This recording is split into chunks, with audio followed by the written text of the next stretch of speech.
Hey there, welcome to the Kevin Strong Show. And in this video, we're going to talk about where are the six-figure jobs and in what occupation. Then we're going to talk a little bit about debt and how debt has basically got into our psyche, where most of us believe it's a part of the American way. And finally, last but not least, we're going to sum up this video talking about some stock picks that I talked about last week that did quite well. They look like they're poised to continue to do well next week, and I have two more recommendations. So if you're new to the show, welcome. Start off by smashing that like button, comment and share, and please subscribe to the channel. So without further ado, let's go ahead and slide over here and talk about where the six-figure jobs are. We're going to talk about 20 jobs real rapidly that start off at or above the six-figure level. One of them, not in any order in terms of who pays the most, but one of them is called a hardware design engineer. They basically design and create computer hardware elements. Second one is investment banking analysis, a little bit under $100,000, but they got them in the top 20. This is as of, I think, October of 2023. User experience manager, what is that? Responsible for maintaining and determining and supporting interactions between a business and its customers. Basically a glorified account manager. Financial reporting manager, $110,000 a year. Senior project manager, obviously self-explanatory, managing projects across different aspects of a company. PA, physician assistant, $117,000 a year. Psychiatric nurse, giving out neuroleptic medication. If you're in the state of Washington, you will be gainfully employed forever because these folks is cray-cray. Number 8, engineering manager, $120,000 a year. Obviously, some of these jobs that we're mentioning that start off at or get you to the six-figure level do require some type of formal education beyond high school. I will definitely admit that. Corporate lawyer, $127,000 a year. Chief executive, these are averages. So obviously we know there's executives that are making, 7 figures or whatever, but they just take this on the average. So take that for what it's worth. Pharmacy managers, $128,000. You see that. Podiatrist, kind of self-explanatory there. Senior Director of Business Development, $161,000. Nurse anesthesiologist, did I say that right? Good money here. Look at that, almost $200,000 a year. I don't know what the educational and training requirements is for that, to be kind of like what's an anesthesiologist, but really good money there. Optometrist, okay, eye doctor, $145,000 a year. Software engineer, $150,000. Chief financial officer, $144,000. Data scientist, $120,000, $119,000 to be exact. 2 more to go. Software engineer, $136,000, and general dentistry, $223,000 a year. So why did I bring all of that up? A lot of those jobs, as I said, do require you to have some kind of formal education beyond high school. Out of all of those 20 jobs, I know we kind of went through that rapidly, but I just kind of wanted to give you like an overview because I wanted to talk to you a little bit more about that. There probably is only 1 or 2 jobs on that list that's not going to be significantly impacted by artificial intelligence. That's the scary thing. Most people's jobs, either directly or indirectly, is going to be impacted by AI. Even the law enforcement community, those who follow that, know that there's the company that does the body cams, Axon, AXON. They're basically in the 11th hour of coming up with some type of AI component, excuse me, that's basically going to assist the police officer in the field in helping he or she write the report, which is critical. So you're still probably going to have to do some revisions, but the majority, the lion's share of that report is going to be generated by AI. So like I'm saying, even law enforcement, that's a very human contact type of profession. Every aspect of our society, one way or another, is going to be impacted by AI. So Now I'm going to switch over and talk about something about this debt mentality. It's very interesting because I have had clients in the past that have had to file bankruptcy when I dealt a lot with debt management and debt settlement. And obviously, I've been in certain type of groups in real estates where people were making $400,000 and $500,000 a year and above. And there's one common theme or a couple of things that separate people who are really trying to get to that next level and those people that are caught in kind of like a doom loop. One of the things is that people who make a significant amount of money just being in the chat rooms and just being a part of that environment, they don't talk about their credit scores much because they view credit as a means to an end if it facilitates creating wealth. Make sense? The average middle class, not all, but the average middle class person or the average lower class person gets fixated on their credit score. What the hell does that mean if you don't need it for anything? Doesn't mean anything. Once again, here's another nugget. A lot of people that are really striving for that next income level don't spend a lot of time talking about necessarily how much they make. It's about generating wealth and reducing your tax liability. If you are a W-2 employee, the biggest threat to your income is two things. The first is taxation, and the second is not keeping up with inflation. Both of them is very hard to overcome if you're a W-2 employee. Conversely, if you're not a W-2 employee, you don't have the security, but you're not saddled necessarily with not being in control of your tax plan. You get your money before the government does for the most part. That's just another nugget. So we're going to slide over here real quick. I don't want this to get too long, and I'm going to talk about the psychology talking about debt and how even the Army focuses on this stuff in order to recruit. It's going to be very interesting. So I'm just calling this the doom loop. It's part of our society. And this is going to be kind of really hard to read. So I'm going to blow it up a little bit. And basically just summarize, our economy is built on lies. We are told that debt offers an opportunity to get ahead. This starts off by sending people to college to incur student loan debt. There's two schools of thought behind that. A lot of people who went to college and didn't have student loan debt tell their kids to follow the same path. Some of those folks who have student loan debt, it's in their psychology that, oh, it's okay. So they basically pass that along to their children. I'm not throwing shade at either way, but clearly, a lot of times a child will form their opinions based on the value system in which they live. So they're not really, what I'm trying to say, folks, is they're not really developing an interest a lot of times in an organic environment.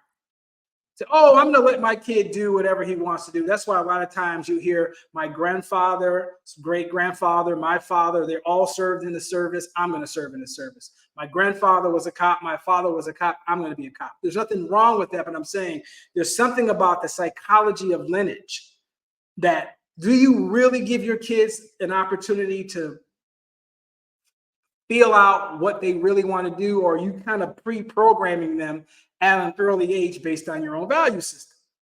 That's all I'm saying about that. We'll leave it at that.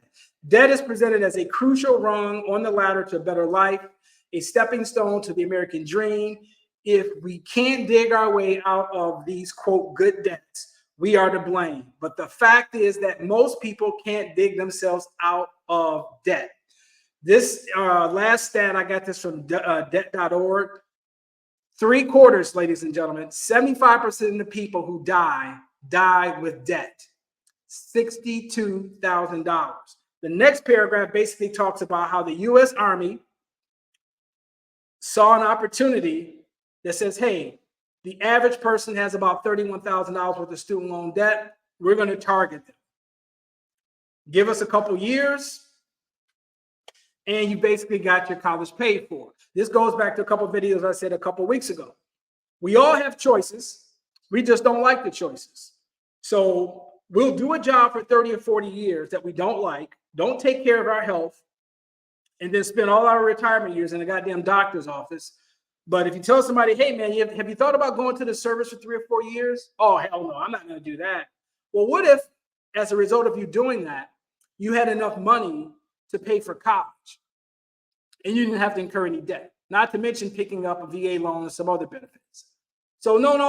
We'll tell somebody not to do that, but we'll be quick to set them on the path of perennial debt slaves, and then tell them, don't worry, when you're 65 years old and your health's breaking down, that's when you're really going to be able to enjoy life. Last paragraph. Many people tethered to jobs they despise and can't leave because they need the privatized insurance access through their employer. After all, the one thing worse than a job that you hate basically is not having one. People get mortgages, right? They choose to go out and get a mortgage. That's what the first paragraph talked about. All of these loans, and because it saddles you into debt. When you have debt, ladies and gentlemen, you don't have options. And when you don't have options, you don't have freedom. And when you don't have freedom, you're not really, really happy. So there's something to be said about having choices and being debt free. Once again, a wise person will talk about how they're reducing their taxes and how they're creating wealth, right? The other mindset talks about the income. Don't get fixated on the income. Hell, I have no idea if you make $100,000, $200,000, $300,000 a year, how much serviceable debt you have on a monthly basis. You could be house broke. How many times have we heard about athletes making millions of dollars only to find out that 3 or 4 years after they get out of that chosen profession, they're either bankrupt, broke, or working a 9-to-5 job? So you need to change your mindset and start thinking about, how can I reduce my taxes? How can I beat inflation? And how can I accumulate wealth? Because I guarantee you, all of those folks back in 2007 that were counting on cashing out on $300,000, $400,000, $500,000, $600,000 worth of equity from the sale of their home got blindsided during the great financial crisis in 2008 when the housing market imploded. I'm not saying that that's going to happen again, but timing is everything. From 2020 to 2022, the S&P 500 did this. It did a big U. So for 2 years, the S&P 500 didn't do crap. You didn't make any money. But guess what? Inflation kept going up. But your financial advisor that comes into the office that has a pair of shoes that are worth $20 is telling you, hey, you can't time the market. Just stay hanging there, and you're not factoring in how inflation is eating away at your purchasing power. It's just a hot mess. So finally, last but not least, we're going to wrap up and talk about some stock stuff, and then we're going to call it a day. So last week, I gave you guys 2 recommendations. I think I said Netflix and Meta. And as you can see right here, Meta's at 476. I think last week, and you can go back and look at the video, I had this puppy at, I think 456 or 457. So if you did an option trade on something like this and you took this, I'm not giving any financial advice. These are just things that I'm doing. You made a boatload of money. Another stock that I talked about last week that did quite well and is still doing well is Netflix. Both of these stocks look like they're going to continue to do well probably until Tuesday. If you are in these stocks, this is not financial advice. I would get out of them by Tuesday because there's a lot of CPI and inflationary reports that are coming in. There's a lot of data reports that are coming in, I think Tuesday, Wednesday of next week.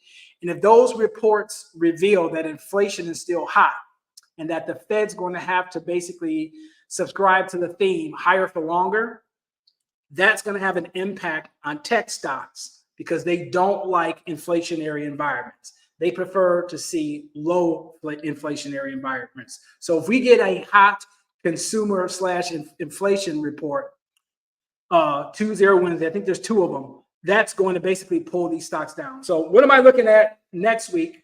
I had shorted McDonald's, but here's a stock that looks like it's turning around a little bit. Once again, when I do my trades, I'm only in these for a couple of days. So if you're trying to manage what I'm doing, you do that at your own peril.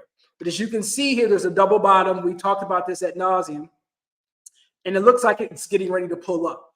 But this big red line here is the 200-day moving average. I don't think it's going to nearly go up to $280, but I think there's a little bit of room to the upside. So this is a trade that if you're in it for a couple of days, you probably can make a little bit of money. And if you do an option trade, you can make a lot. And here's the MACD giving you confirmation that it's on the way up.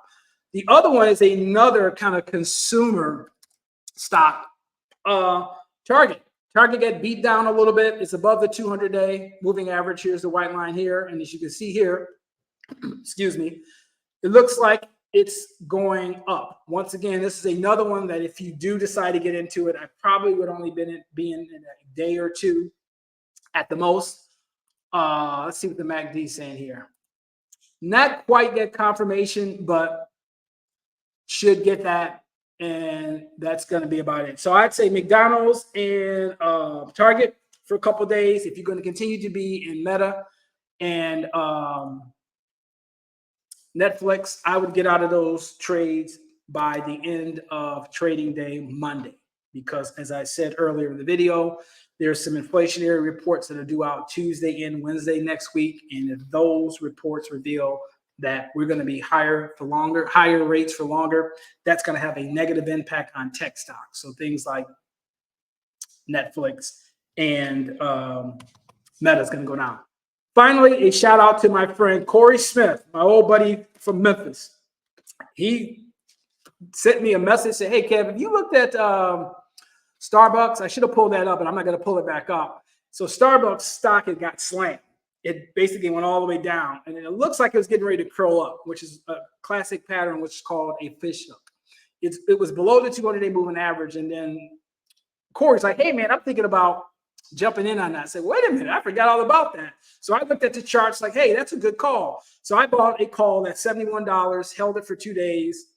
I think I made like $180 on it, but the point is, it was like a 53 or 54% return on my money in 2 days. And I would not have jumped on that opportunity if it wasn't for Corey Smith. So shout out to him holding it down there in Memphis, where they have more bullets than rice. So that's going to do it for this edition of the Kevin Strong Show. Once again, if you have not subscribed to my channel, please do so. Hit that like button. And once again, ladies and gentlemen, please stop getting fixated on income. Get fixated on how much disposable income do I have? How much money do I have after taxes? How can I lower my taxes? How can I get my debt down?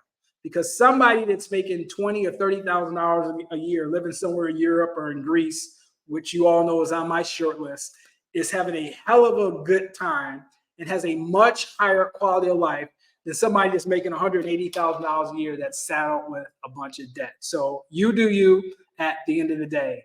I hope you enjoyed this edition of the Kevin Strong Show. Once again, hit that like button, share the video, and subscribe. And I'll see you in the next one.